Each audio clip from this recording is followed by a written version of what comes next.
বন্ধুরা আজকের ভিডিওটি আগের ভিডিওগুলোর মতো দুইটি অংশে বিভক্ত। ভিডিওটির প্রথম অংশে থাকছে UFC world champion Conor McGregor. তো বন্ধুরা কথা আছে না, পৃথিবীর সকল সফল মানুষের পিছনে রয়েছে একজন নারীর হাত বা মহিলার হাত, ঠিক তেমনি রয়েছে কনর ম্যাকগ্রেগরের পিছনেও তার একজন সঠিক লাইফ পার্টনার। এ সম্পর্কে বিস্তারিত জানতে সম্পূর্ণ ভিডিওটি আপনাকে দেখতে হবে। আর ভিডিওটি দ্বিতীয় অংশে থাকছে পৃথিবীর সর্বশ্রেষ্ঠ বডি বিল্ডার রন উইলিয়ামস, যে কিনা ন্যাচারাল বডি বিল্ডিং এ সর্বশ্রেষ্ঠ।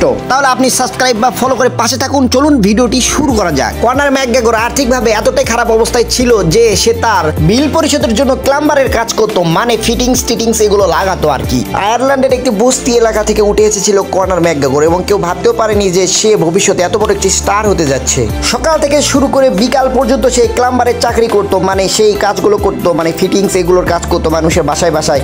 কিন্তু সন্ধ্যা হলেই কিন্তু সে এমএমএ ট্রেনিং ঠিকই করতো, একদিনও মিস দিত না। সবাই তাকে নিয়ে হাসাহাসি করতো যে অল্প একটু টাকা কামাই করে ক্লাম্বারের চাকরি করে আবার সেই টাকা খরচ করে সে বিকালে এমএমএ বা ইউএফসি ফাইটার হওয়ার জন্য ট্রেনিং করে। তবে কনর ম্যাকগ্রেগর সে সকল নিন্দুকের কথায় কান না দিয়ে, তাদের হাসাহাসির দিকে মনোযোগ না দিয়ে তার প্র্যাকটিসের প্রতি মনোযোগ দিয়েছিল। অবশেষে সে ইউএফসিতে পৌঁছে যায় এবং সে শুধু নক আউটই করেনি, সে যেটা বলেছিল সেটাই করে দেখিয়েছিল।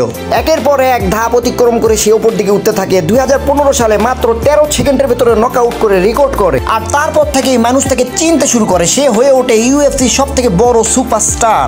এরপর সে 2 ডিভিশন চ্যাম্পিয়ন হয়, মানে আলাদা আলাদা ওয়েটে 2টা চ্যাম্পিয়ন হয়। আপনারা অনেকেই 2 ডিভিশন সম্পর্কে জানেন, তবে আপনাদেরকে ক্লিয়ার করে দিচ্ছি যারা জানেন না তাদের জন্য।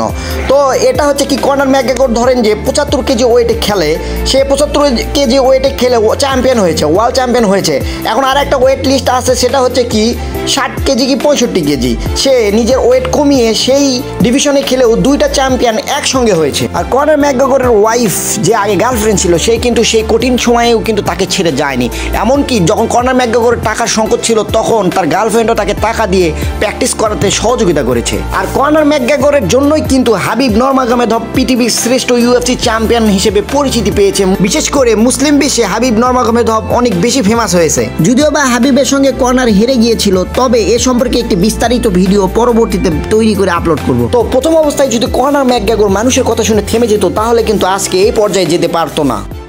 তো বন্ধুরা স্ক্রিনে দেখতে পাচ্ছেন, ইনি হচ্ছে পৃথিবীর সব থেকে বড় ন্যাচারাল বডি বিল্ডার। ইনাকে আজ পর্যন্ত বডি বিল্ডিং কম্পিটিশনে কেউ হারাতে পারেনি। আর ইনার নাম হচ্ছে রনি উইলিয়ামস। এরকম ইনফরমেটিভ স্পোর্টস রিলেটেড ভিডিও পেতে হলে অবশ্যই সাবস্ক্রাইব বা ফলো করে পাশে থাকবেন। আর এই Ron Williams natural body building এর গড, মানে গ্রেটেস্ট অফ অল টাইম। আর স্টেরয়েড দুনিয়ায় মানে ইনহ্যান্স বডি বিল্ডার যারা, তাদের মধ্যে কিং হচ্ছে রনি কোলম্যান। 61 বছর বয়সে রনি কোলম্যানকে দেখতে ঠিক এমনটা, যে নিজে নিজে হাঁটতে পর্যন্ত পারে না। অপরদিকে রন উইলিয়ামস যে ন্যাচারাল বডি বিল্ডিং এর গ্রেটেস্ট, সে আজকে 63 বছর বয়সে ঠিক দেখতে এমন। রন উইলিয়ামস কিন্তু 250-এরও বেশি টাইটেল জিতেছে। এই টাইটেলগুলোর মধ্যে রয়েছে ন্যাচারাল বডি বিল্ডিং এ 7 বার মিস্টার অলিম্পিয়ার এবং 7 বার মিস্টার ইউনিভার্স এবং 7 বার মিস্টার ন্যাচারাল ওয়ার্ল্ড চ্যাম্পিয়ন। 2008 সালে তাকে ইন্টারন্যাশনাল বডি বিল্ডিং কমিউনিটি তাকে হল অফ ফেম ঘোষণা করে।